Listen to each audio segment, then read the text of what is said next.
Shear பார்த்துட்டு அதுக்கப்புறம் W reinforcement போகலாம். சிங்கிளி மட்டும் தான் பார்த்துருக்கோம். ஓகேவா? ஸோ அடுத்து ஷியர் கான்செப்ட்.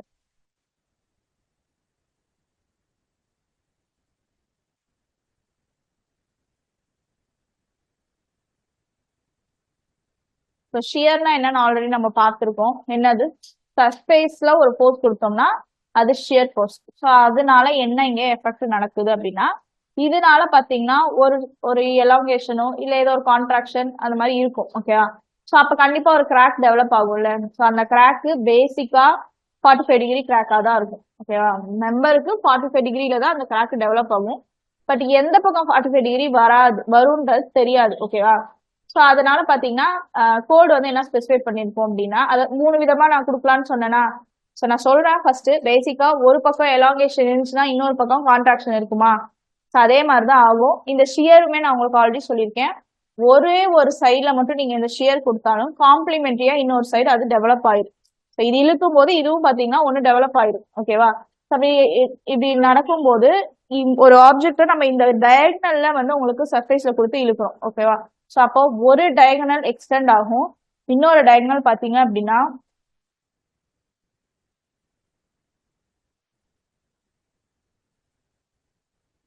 ஆக்சுவலா நான் இதுலயே உங்களுக்கு போட்டு காட்டுறதுனால உங்களுக்கு இப்படி இருக்கு. ஆனா இந்த டயகனல் கம்மியாகும். கம்மியானாதானே இந்த மெட்டீரியல் இங்கே போய் உங்களுக்கு ஆக்குபை பண்ணி உங்களுக்கு லென்த் அதிகப்படுத்த முடியும். ஓகேவா?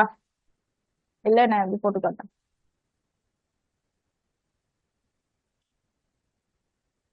புரியுதா? இந்த டயகனல் கம்மியானாதான் இங்க வந்து எக்ஸ்டெண்ட் ஆக முடியும். ஸோ ஒரு பக்கம் பாத்தீங்கன்னா டயகனல் இன்க்ரீஸ் ஆகும், இன்னொரு பக்கம் கம்ப்ரஸ் ஆயிருக்கு. ஸோ இங்க கிராக்ன்றது எப்படி வரும்?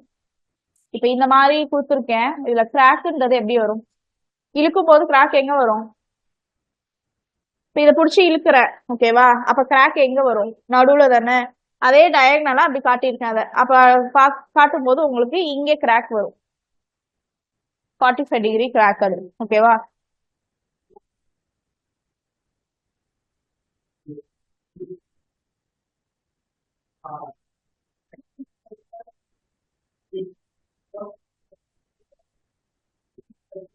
இதே இன்கேஸ் வந்து இந்த ஷியர் ஃபோர்ஸ் இருக்குல்ல, இந்த டயகனல்ல கொடுத்தனால இப்படி இழுக்குது, ஆப்போசிட் டைரக்ஷன்ல கொடுத்தா இந்த பக்கம் இழுத்து இருக்கும்.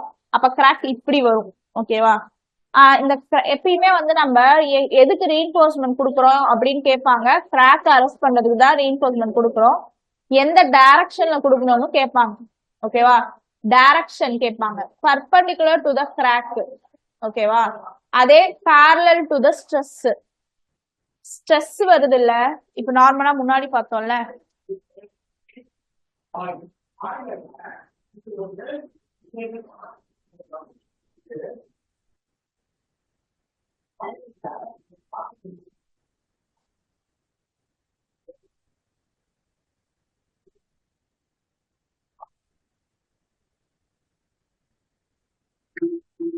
ஸோ ரீஇன்ஃபோர்ஸ்மெண்ட்ன்றது பாத்தீங்கன்னா எதுக்கு கொடுப்போம் அப்படின்னா பர்பண்டிகுலர் டு கிராக் ஒண்ணு.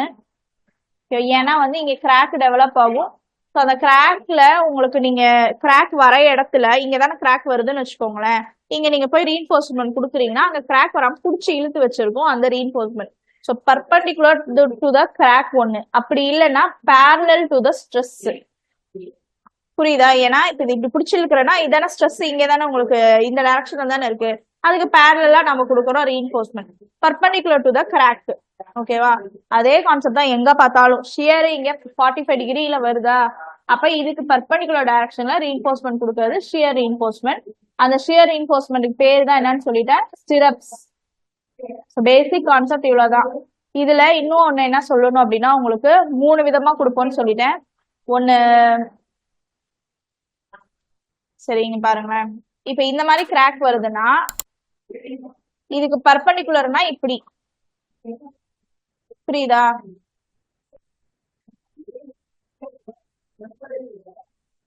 இப்ப இந்த மெம்பருக்கு இது இப்படி போயிட்டே இருக்குன்னு வச்சுக்கோங்களேன். இமேஜின் பண்ணிக்கோங்க.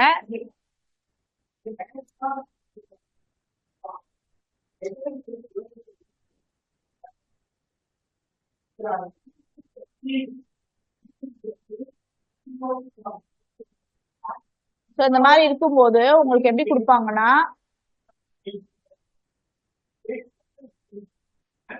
சரி,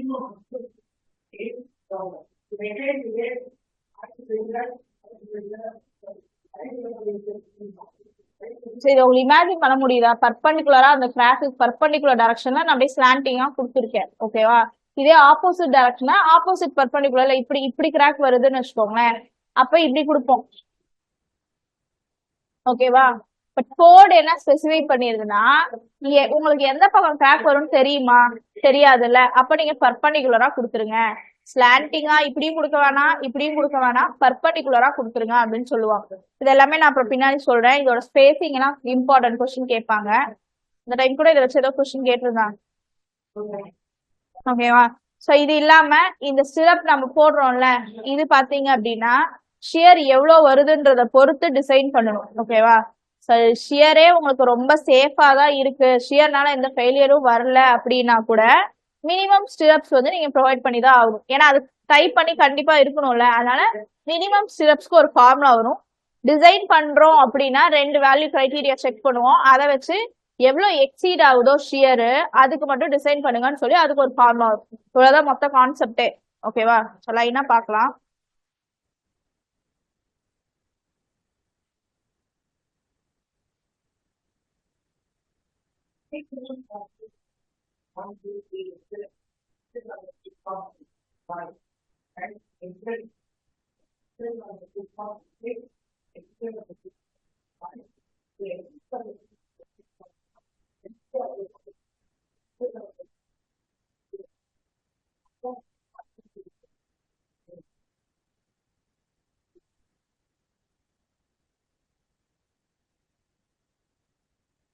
ஷியர்ன்றது 2 விதமா காஸ் பண்ணும். ஒன்னு டயகனல்ல டென்ஷன், இன்னொரு டயகனல்ல கம்ப்ரஷனை காஸ் பண்ணும். ஓகேவா? அதான் ஒன்னு டயகனல் டென்ஷன், இன்னொன்னு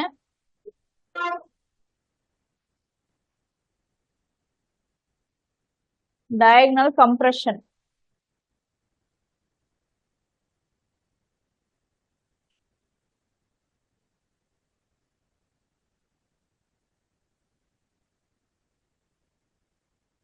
ஸோ கோட் வந்து ஆக்சுவலா வந்து ஃபர்ஸ்ட் என்ன பண்ணணும்னா, இப்போ காங்கிரீட்ல கம்ப்ரஷன் இருக்கு, டென்ஷன் இருக்கு, எதை டிசைன் பண்ணணும்னு கேட்பாங்க.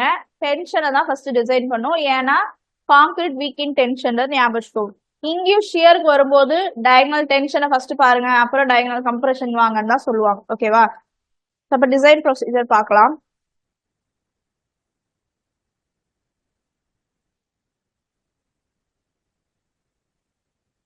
இல்ல அதுக்கு முன்னாடி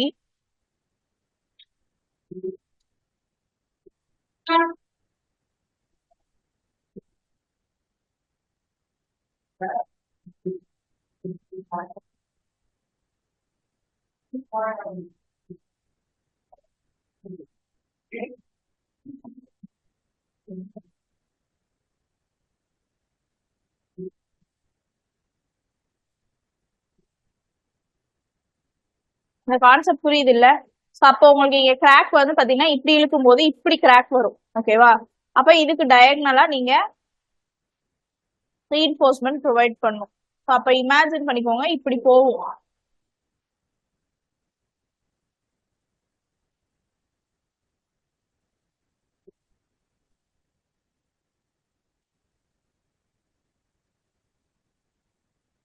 அப்ப 3 டைப்ஸா இருக்கு. அதை ஃபர்ஸ்ட் பார்த்துட்டு அப்புறம் டிசைன் ப்ரொசீஜர் போலாம்.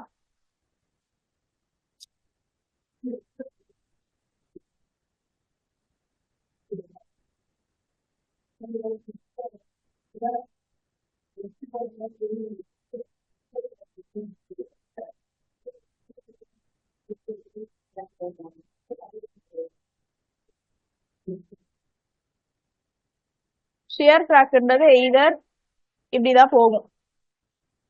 ஓகேவா? இப்படி 45 டிகிரில தான் எப்பயுமே இருக்கும். பட் சிரப்ஸ் வந்து இந்த மாதிரி இருந்தா எப்படி கொடுப்போம்? பர்பண்டிகுலர். ஓகேவா? இது 45க்கு இது பர்பண்டிகுலர்னா இதுதான்.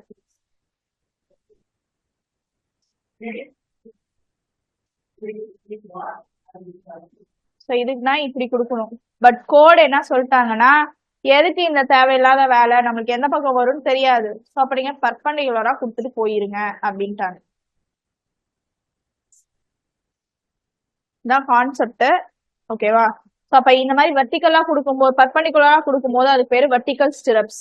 இந்த மாதிரி கொடுக்கும்போது இன்க்ளைன் ஸ்டிரப்ஸ். இது இல்லாம நம்ம அதாவது பார்ஸ் வந்து கீழே கொடுப்போம், ஞாபகம் இருக்கா? ரீஇன்ஃபோர்ஸ்மெண்ட். ஸோ இங்க அப்படியே தூக்கிட்டு பெண்ட் பண்ணி எடுத்துட்டு போறதெல்லாம் பார்த்திருக்கோம்.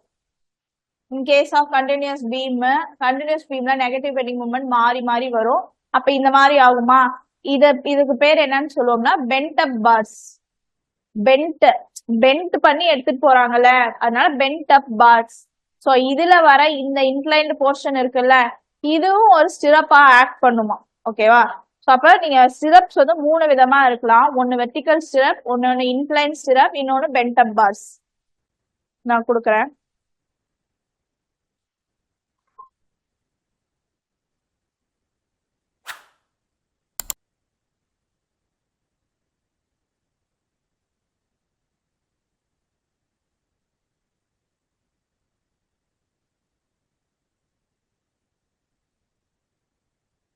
ஃபர்ஸ்ட் ரெண்டும் இன்க்ளைன் பார்ஸ், அடுத்து வெர்டிகல் பார்ஸ்.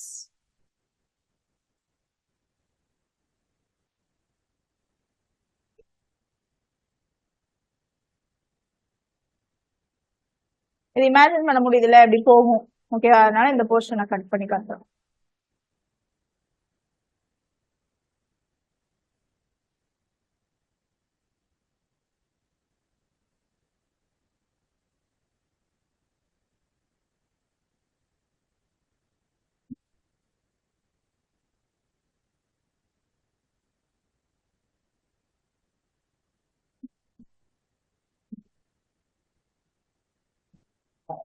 இருக்கிறதுல எஃபெக்டிவ்னா இதுதான் எஃபெக்டிவ். ஏன்னா எக்ஸாக்டா ஷியர் கிராக் எப்படி வருமோ அது பர்பண்டிகுலரா கொடுத்தோம்னா அப்படியே அரெஸ்ட் ஆகும். ஓகேவா?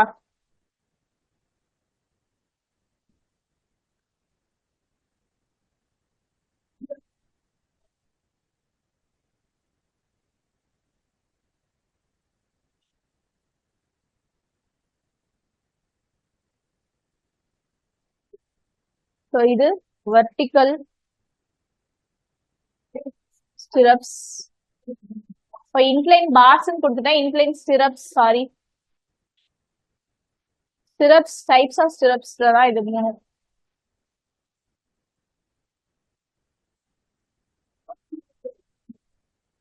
Code suggested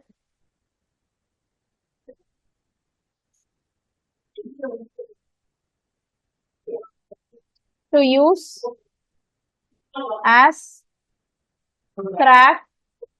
Direction is not known. It is not predictable.